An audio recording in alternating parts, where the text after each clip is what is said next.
পৃথিবীতে এখন যা কিছু চলছে বা ঘটছে সব কিছুকেই ইংরেজিতে প্রকাশ করতে আমরা প্রেজেন্ট কন্টিনিউয়াস টেন্স ব্যবহার করি।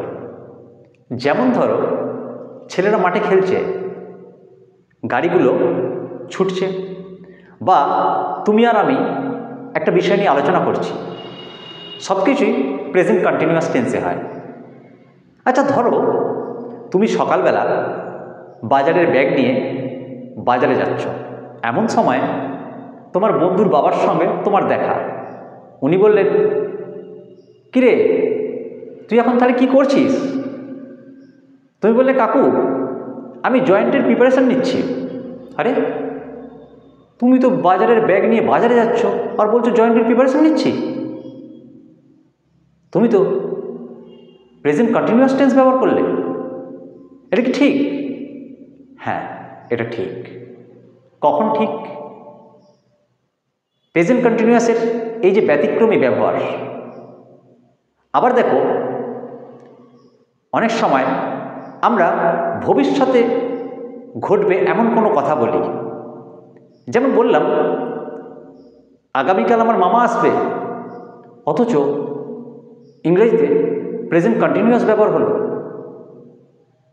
এই জাতীয় কিছু ব্যতিক্রমী প্রেজেন্ট কন্টিনিউয়াসের ব্যবহার নিয়ে আজকে আমাদের আলোচনা। দেখো, আমি এখানে লিখেছি 1 নম্বর, নিকট ভবিষ্যতে কোনো কাজ বা পরিকল্পনা বোঝালে। দেখো, আমরা নিকট ভবিষ্যৎ মানে ইমিডিয়েট ফিউচার যেগুলোকে বলে, নিয়ার ফিউচার, এই সময় কোনো কাজ বা পরিকল্পনা যদি বোঝায়, আসলে কি হয়, আমাদের কোনো পিওর বা কালারলেস ফিউচার যদি বোঝায় কোনো কাজ বা ঘটনা ঘটবে, এই জাতীয় ক্ষেত্রে আমরা সিম্পল ফিউচার ব্যবহার করি। আর কালারফুল হলে তখন কিন্তু আমরা প্রেজেন্ট কন্টিনিউয়াস ব্যবহার করি। মানে প্রেজেন্ট কন্টিনিউয়াস ব্যবহার করলেই সেটা বেশ জীবন্ত হয়ে ওঠে। বোঝা গেল? তা যাই হোক, নিকট ভবিষ্যতে কোনো কাজ বা পরিকল্পনা বোঝালে আমরা সেক্ষেত্রে প্রেজেন্ট কন্টিনিউয়াস ব্যবহার করি। দেখো, আমরা কিন্তু দেখেছি বা আমরা জানি, এর আগে আমরা শিখেছি যে যখন টুমরো বা নেক্সট এই জাতীয় ওয়ার্ড কোনো সেন্টেন্সে থাকে, তাহলে অবশ্যই সেটা ফিউচার টেন্সকে রিপ্রেজেন্ট করে। অর্থাৎ এই জাতীয় ওয়ার্ডগুলো থাকা মানেই আমরা বুঝে নেব টেন্সটা ফিউচারে হবে, তাই তো? এটা আমরা জানি। কিন্তু দেখো, ব্যতিক্রমী বলছিলাম আমি, প্রেজেন্ট কন্টিনিউয়াসের ব্যতিক্রমী। তা এখানে দেখো সেন্টেন্সটা, প্রথম সেন্টেন্সটা দেখো, আমি নেক্সট ব্যবহার করেছি, অথচ সেন্টেন্সটা ইজ টার্নিং মানে প্রেজেন্ট কন্টিনিউয়াস টেন্সে হয়েছে। আমরা তো জানি প্রেজেন্ট কন্টিনিউয়াস মানে বিভার প্লাস ভার্বের আইএনজি ফর্ম। দেখো, হি ইজ টার্নিং 50 নেক্সট মান্থ। উনি পরের মাসে 50 বছরের হবেন, তাই তো? দেখো, বাংলায় কিন্তু হবেন বলছি আমরা, তাই তো?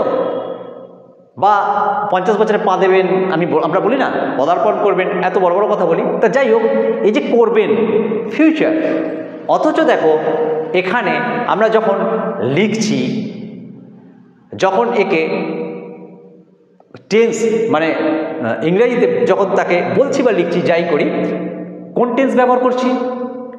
মানে ব্যবহার করছি দেখো প্রেজেন্ট কন্টিনিউয়াস। ব্যাপারটা কি হচ্ছে, আমি একটু আগে বলছিলাম, দেখো মানে ফিউচার সিম্পল বা ইনডিফিনিট টেন্স ব্যবহার করা হয়, অর্থাৎ কোনো ঘটনা পিওর, অবভিয়াসলি পিওর, কিন্তু একটু কালারলেস হয়। কিন্তু যখনই আমরা সেটাকে কালারফুল করতে চাই, তখন কিন্তু নিয়ার ফিউচারে ঘটা ঘটনাকে আমরা অবশ্যই প্রেজেন্ট কন্টিনিউয়াসে ব্যবহার করতে পারি, মানে জিনিসটা যেন জীবন্ত হয়ে ওঠে। ঠিক আছে? তা যাই হোক, আমি এখানে সেটাই লিখেছি, নিকট ভবিষ্যতে কোনো কাজ বা পরিকল্পনা বোঝালে। যেমন he is turning 50 next month, উনি পরের মাসে 50-এ পা দেবেন। Okay, we are flying to Goa tonight. দেখো, টু নাইট ভবিষ্যৎ বোঝাচ্ছে, কিন্তু আমরা ব্যবহার করেছি আর ফ্লাইং। পরের sentence, my uncle is arriving here tomorrow, ওই যে বলছি টুমরো আছে, টুমরো ফিউচারকে রিপ্রেজেন্ট করে, অথচ দেখো সেন্টেন্সের টেন্সটা কিন্তু প্রেজেন্ট কন্টিনিউয়াস হচ্ছে। ঠিক আছে, বোঝা গেল? তাহলে আমরা কখন করব যেটা ভবিষ্যতে বোঝাবে, নিয়ার ফিউচারে বোঝাবে, অথচ আমরা তখন তাকে ফিউচার টেন্স করব না, আমরা কি করব না তাকে একদম প্রেজেন্ট কন্টিনিউয়াসে বা প্রোগ্রেসিভ প্রেজেন্টে তাকে লিখে ফেলব। ক্লিয়ার? এরপর ধরো বর্তমানে চলতে থাকা কোনো অস্থায়ী কাজের বর্ণনা দিতে, এমনকি তখন সেটা নাও চলতে পারে বা ঘটতে পারে। এটাও একটা ব্যতিক্রমী ব্যবহার। ওই যে আমি বলছিলাম, কাকু জিজ্ঞাসা করলেন যে তুই এখন কী করছিস, আমি বললাম জয়েন্টের প্রিপারেশান নিচ্ছি। ব্যাপারটা কি হচ্ছে, তুমি তো যাচ্ছ বাজারে, আমি জাস্ট দেখো এবার মিলিয়ে নাও, বর্তমানে চলতে থাকা কোনো অস্থায়ী কাজের বর্ণনা দিতে, অর্থাৎ কোনো অস্থায়ী কাজ, এটা নিশ্চয়ই কোনো স্থায়ী নয়, জাস্ট প্রিপারেশন নিচ্ছ, কিন্তু সে কাজটা এখন চলতেও পারে নাও পারে।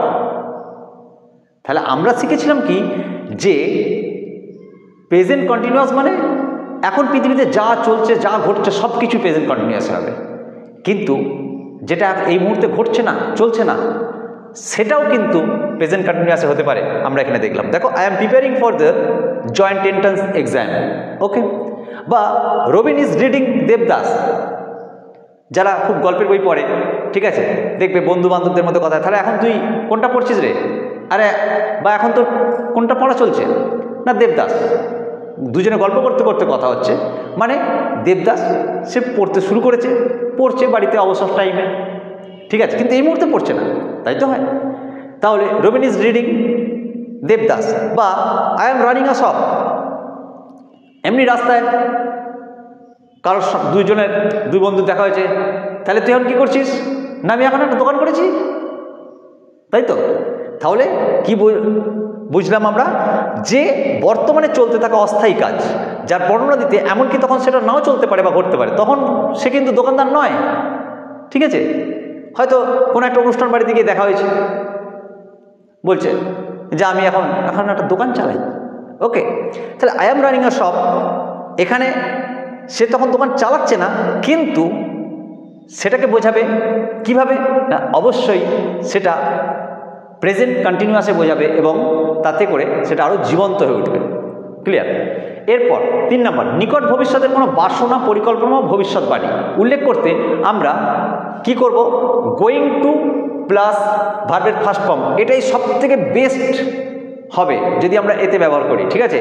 এক্ষেত্রে ফিউচার ব্যবহার করলে একটু ম্যারম্যারে লাগে, জানো তো, আমি বলছিলাম না জীবন্ত হয়ে ওঠা, গোয়িং টু প্লাস ভার্বের ফার্স্ট ফর্ম দিয়ে আমরা যদি করি তাহলে একদম কালারফুল হবে জিনিসটা, ঠিক আছে। তা কীরকম, অর্থাৎ কোনো ইমিডিয়েট ফিউচারের কোনো প্রেডিকশান করতে, অর্থাৎ it is going to rain soon, খুব শীঘ্রই বৃষ্টি আসবে, ঠিক আছে, বা খুব শীঘ্রই বৃষ্টি হবে, এই যে বৃষ্টি হবে দেখো ফিউচার, কিন্তু আমরা ব্যবহার করলাম কি, গোয়িং টু প্লাস ভার্বের ফার্স্ট ফর্ম, এই যে going to is going continuous, obviously present continuous, তাই তো। আবার দেখো I am going to resign the post, আমি পদ থেকে ইস্তফা দেব, তাহলে আমি পদ থেকে ইস্তফা দেব, মানে ইন্টেনশন, ভেতরের যে বাসনা প্রকাশ করছে, অথচ দেখো এখানে কিন্তু দেব ফিউচার, তা সত্ত্বেও কিন্তু অ্যাম গোয়িং ব্যবহার করা হয়েছে, অর্থাৎ গোয়িং টু প্লাস ভার্বের ফার্স্ট ফর্ম, আরও জীবন্ত হয়ে ওঠে জিনিসটা। He is going to start a business, কোনো ভবিষ্যৎ প্ল্যানিং, ঠিক আছে, he is going to start a business, ঠিক আছে, মানে সে একটা ব্যবসা শুরু করবে, ঠিক আছে।